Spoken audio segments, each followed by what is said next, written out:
আচ্ছা দীপঙ্কর, আপনার এই যে রোগটা ছিল, এই রোগটা সম্পর্কে আছে আপনি বলেন তো, আপনার আসলে কি হয়েছিল, আপনার ইতিহাসটা, আমরা রোগের ইতিহাসটা শুনি। প্রথমে ব্যথা ব্যথা করছিল, ডাক্তারের কাছে গেছি। ডাক্তার আন্দাজে ওষুধ দিছে, দেওয়ার পরে আর কমে না, আরো বাড়ছে। বাড়ার পরে ওইটার হঠাৎ করে একদিন ফেটে পুজ রক্ত বেরোয়। পুজ রক্ত বেরোনোর পরে ডাক্তারের কাছে গেছি, ডাক্তার ওষুধ দিছে। দেওয়ার পরে খেয়ে 2 মাস মতো ভালো ছিলাম। ভালো থাকার পরে আবার 2 মাস পরে দেখা দিছে। দেখা দেওয়ার পরে যশোর ডাক্তারের কাছে আসছে। যশোর এসে হচ্ছে আমার কাছে আসলেন কিভাবে? যে বাইরে তো আমার কাছেই আসছিলেন। জি, বাইরে সাইনবোর্ডে মনগঞ্জে পড়ে ভিতরে আসছেন, আমার কাছে আসছেন। আমরা দেখার পরে আপনাকে বলেছি যে আপনার ওখানে একটা ফিস্টুলা হয়েছে, এটার অপারেশন লাগবে, তাই না? তারপরে আমরা অপারেশন করছি। অপারেশন করার পরে ভর্তি ছিলেন কয়দিন? একদিন ছিলাম, এক রাত পরে ওই রাতে অপারেশন করলাম। পরের দিন আপনি চলে গেছিলেন। গিয়ে আমরা একটু বলছিলাম যে ড্রেসিং করতে। এরপরে আমাদের কাছে আরো 2বার আসছিলেন, এবার ফাইনাল আসা, মানে থার্ড টাইম আসা। আমরা এখন বলছি যে আপনার আছে আর আশা লাগবে না। এই যে এরপরে এই যে ভালো হয়ে যাওয়ার পরে এখন কি আপনার কোনো পুজ রক্ত এরকম ধরনের কোনো কিছু যায় না? এখন সমস্যা নেই, এখন পুরো রক্ত বেরোয় না, কিন্তু মানে হালকা থেকে চুলকায়, অল্প একটু চুলকাচ্ছে, এছাড়া আর কোনো সমস্যা নেই। আগের যে সমস্যা ছিল এই সমস্যাগুলো নাই।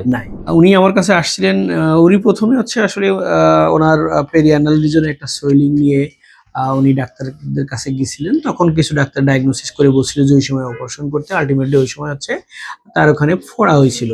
তো ফোড়ার অপারেশন করতে বলছিলেন, যা সামহাও উনি অপারেশন করেন নাই, বা অপারেশনের জন্য ফোড়া আসলে এমার্জেন্সি অপারেশন করতে হয়। তো উনি অপারেশন না করে বাসায় চলে গেছিলেন। বাসায় যেহেতু ওনার ফেটে গেছিল, ব্যথা ভালো হয়ে গেছে, এই জন্য উনি আর ডাক্তারের কাছে যান নাই। পরে ওখানকার একটা স্থানীয় গ্রাম ডাক্তার দেখাইলে উনি বলেছে যে এটার আছে ওষুধ খাইতে হবে, অপারেশন লাগবে না যেহেতু ফেটে গেছে। তো দর্শক, ফোড়া যদি ফেটে যায় সেটা থেকে ফিস্টুলা হয়। একেবারে মোটামুটি ফোড়া যদি বাইরের দিকে ফাটে, তাহলে বাইরের দিকে তো একটা শক্ত চামড়ার একটা শক্ত অংশ, ভিতরের দিকে নরম অংশ। মোটামুটি 90 থেকে 95% ক্ষেত্রেই ফিস্টুলা হয়। ভিতর দিয়ে পায়খানা রাস্তার সাথে ফিস্টুলা মানে পায়খানা রাস্তার সাথে নালী হয়ে যায়। যখন ফিস্টুলা হয় এর চিকিৎসা আছে অপারেশন। এটা ওষুধে আর ভালো হয় না, কারণ ওই নালী যতক্ষণ পর্যন্ত না উঠাই দেওয়া হয় ততক্ষণ পর্যন্ত ওর ভিতর থেকে একটু পুষ পানি আসে, একটু ময়লা রক্ত আসে, একটু ব্যথা হয়, আবার ফেটে যায়, আবার কিছুদিন ব্যথা চলে যায়, আবার একটু হতে থাকে। তো ফিস্টুলার চিকিৎসা হচ্ছে ওষুধ না, আসলে ফিস্টুলার চিকিৎসা হচ্ছে অপারেশন। তো আলহামদুলিল্লাহ ওনারা আমরা হচ্ছে অপারেশন করেছি। উনি আছে ভালো আছে। উনি আসছেন হচ্ছে ঝিনেদার মহেশপুর থেকে। উনি এখন কমপ্লিটলি ভালো আছে। একেবারে ওখানকার যে ক্ষত ছিল সেটাও শুকাই গেছে। ওনার মুখ দিয়ে শুনলেন যে ওনার এই ধরনের অপারেশন করে উনি মাত্র 1 রাত ভর্তি ছিলেন। তারপরে ওনার খাওয়া দাওয়া, ওনার হচ্ছে চলাফেরা করতে কোনো সমস্যা হয়নি। উনি কাজ টাজ সবকিছু করতে পারছেন। তো দর্শক, এই ধরনের রোগ যখন হবে, প্রথমত যদি ফোড়া হয় তার চিকিৎসা আছে এমার্জেন্সি অপারেশন। আর যদি হচ্ছে সেটা ফেটে যে ফিস্টুলা হয় সেটার জন্য অপারেশন। এই ধরনের চিকিৎসা আছে। আমি বারবার যেটা বলতে চেষ্টা করি সেটা আছে একজন বিশেষজ্ঞ কলোরেক্টাল সার্জনের কাছ থেকে নেওয়া ভালো।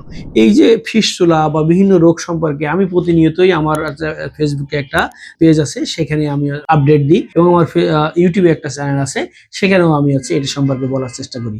আপনারা ফেসবুকে আমার পেজটাকে ফলো দিয়ে রাখতে পারেন এই সম্পর্কে আপডেট পেতে, এবং ইউটিউব চ্যানেলকে সাবস্ক্রাইব করতে পারেন। সবাই ভালো থাকবেন, সুস্থ থাকবেন।